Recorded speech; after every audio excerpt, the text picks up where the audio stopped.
welcome back to my channel. I just wanted to update you guys on my life and what's been going on. For those of you that actually follow me on Instagram, know that I had my daughter on June 14th at 6:09 a.m. She weighed 8 pounds and 9 ounces. She was a big baby, but I wanted to talk about my labor and delivery story. So if you guys want to, sit around and listen to this story, then just keep watching. So throughout my pregnancy, I was having a lot of difficulties because I had gestational diabetes with her. So I was actually really big. It was very hard because with my son, I was not that big with him, and with her, I was always in pain. And I could barely breathe. Basically, how they found out I had gestational diabetes was because I had to take the glucose test, and so I had to take the glucose test. And when I took it, it was good, and I finished it really quickly. But then when I went to do the get my blood drawn, I ended up passing out, and it scared the crap out of me, and I'd never done that before. So after that, I ended up passing out, and I didn't even end up passing it anyway, so they wanted me to do the 3 hours. But I didn't want to do the 3 hours, so then I told them I was scared because of the fact that I passed out, and they told me that I could prick my finger with this little machine, and so I could prick my finger for a week, and then they would see, but it would have to be for a week for 4 times a day, and I would have to see if how my blood sugars were. So my blood sugar was really high, and they told me that I had to keep pricking my finger every day, so I did that, and then they diagnosed me with diabetes, and I had to see a specialist and all that. So I just kept getting bigger, and she kept getting bigger too, so they were nervous about her being too big by the time I hit 41 weeks, so then they told me that I was going to end up getting induced anyways, most likely. After that, I had multiple ultrasounds as well during my pregnancy, way more than I had with him. I ended up going to one of my ultrasounds, and they said that I had a lot of amniotic fluid, and I don't even know how to say it. Like, when I say I looked like I was carrying twins. Like, I definitely looked like I was carrying twins right at the end of my pregnancy, and I kept trying everything to get her out anyway. That was just like, it was hard for me. This pregnancy was just so different from what I experienced with my son, so it wasn't the easiest. So moving on to my labor and delivery story, I was induced on June 13th. They wanted me to come in, and I ended up coming in around 11 o'clock a.m. I wasn't allowed to eat anything, and it was kind of like a very slow process, because like people think that labor goes really fast, but it doesn't. It's actually really slow. So I ended up getting induced that day, and the doctor came in, and they started off with these oral pills, which I don't know what it was called, I forgot what it was called, but it pretty much just ripens your cervix and gets you prepared for labor. So that's what I started with, and you take one every 4 hours. And for some people, they have to take 1 pill every 4 hours, but they take 4 pills. So that would have been a long time. Like, if your cervix wasn't ready, you would have to take that pill. So I took that, and nothing was really happening.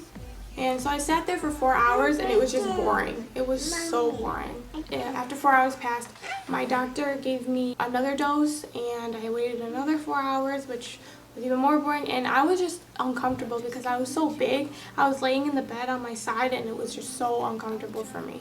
So after I did that, she came in and she checked my cervix a little bit later, and I ended up being 3 centimeters dilated.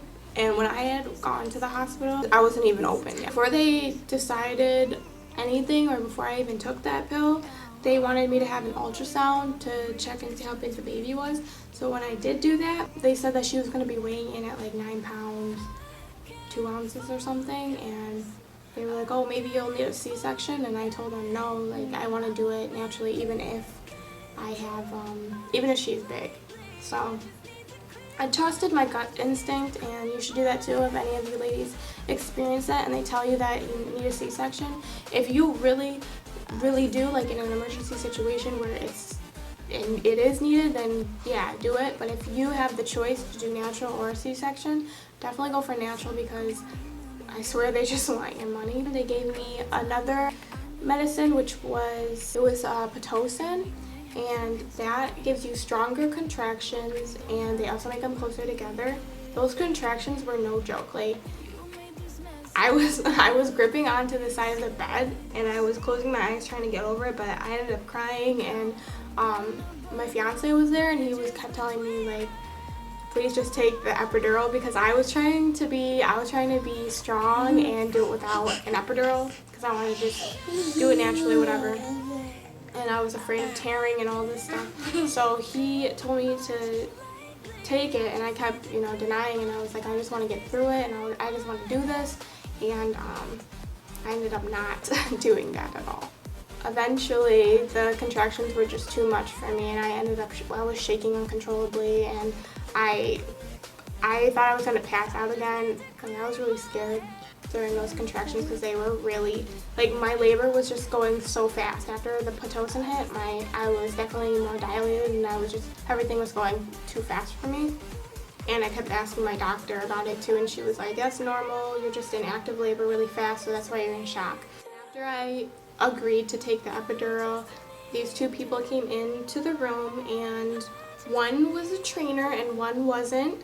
And when the person came in to do my epidural, it was a trainee, and he ended up messing up my epidural the first time.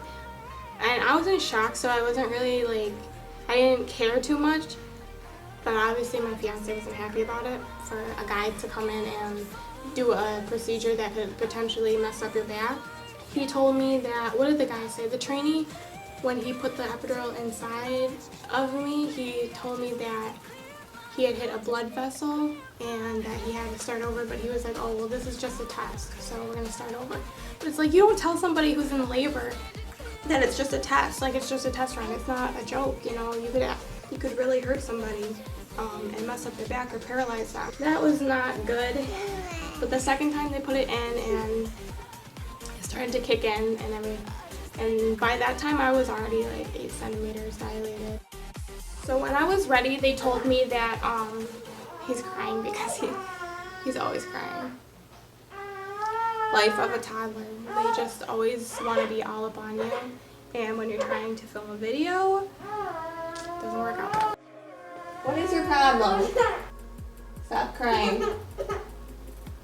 Are you going to come over here and be quiet? Then be quiet. Come here.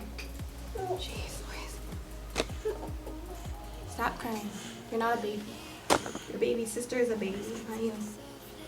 I had the remote on the side of the bed, and they told me to call them when I was ready to push. I called them, and I was like, please get in here, because I feel like I'm gonna have this baby right now.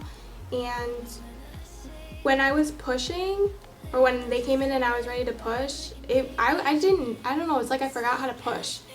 I was not doing it correctly, I was not breathing correctly, and it felt like forever just to try and get her out. With him, it took probably like 10 minutes just to get him out. It was really fast, and I was pushing really hard. But with her, I don't know, every time I tried to push her out, it felt like she would just slip right back in because I wasn't breathing correctly. And this guy was, he was there waiting for me to mess up, because I'm pretty sure he wanted to do a C-section on me.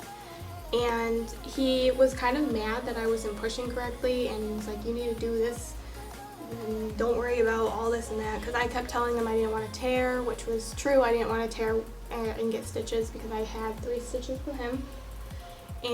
But the ladies that I had, they were very sweet and understanding. The guy, however, was not. But he was like, don't worry about getting stitches, don't worry about pooping, because I was stressed about that too. I was like, I don't want to poop, but I didn't either. So I ended up pushing her out. It took me probably 45 minutes to push her out, because it was really hard for me. I don't know she just was not coming, and every time I would tell them, like, is she here? Is she close? And they were like, oh, she's close. Like, she was not close at all, and she was not coming anytime soon. She finally came out, and she was beautiful, weighed 8 pounds 9 ounces. I absolutely love having 2 kids, so if you guys want to meet my daughter, her name is Kaya. Her name is Kaya Sonison Hall. This is her. She's so chocolatey and perfect. She's such a good baby too. Like, she hardly gives me any problems. She just doesn't like being on her back. But she's a big baby. Are you a big baby? She's just looking. She's a big baby, but I swear she looks like she's 3 months old, but she's not. She's only 7 weeks. Almost too much. Almost too much. Mwah. So this is her. She was worth all the pain that I went through during my pregnancy. I'm absolutely in love with her. I love having her around, and her brother loves her too. He always tries to hold her and says she's cute. She likes to eat a lot with her little chunky self. So we're breastfeeding right now, and I've been staying home with her. I'm going to be starting work soon, but right now I'm just enjoying all the time that I have with her, and I don't regret it, and she's worth it. So it's definitely harder dealing with 2 kids because it's trying to get the balance of both kids' attention, because she always needs my attention, and then Cade sees that she does, and then he always wants my attention too. So it's a lot of balancing that out and trying to get them both happy. But I have 2 kids now with my fiance, and I don't think I want any more kids. I'm pretty positive I don't want any more kids, just because I got my boy and my girl, and they're both perfect. I actually moved into a new home. We moved into a 3-bedroom townhome, which before we had a 2-bedroom apartment, and it was really small. So now we have so much space to just let Cade run around. Thank you guys for watching this video. I know it probably wasn't the most exciting video ever, but for moms who can relate on getting induced or just pregnancy in general, I'm sure you're someone who would want to watch a video like this. And yeah, so we will see you guys in the next video.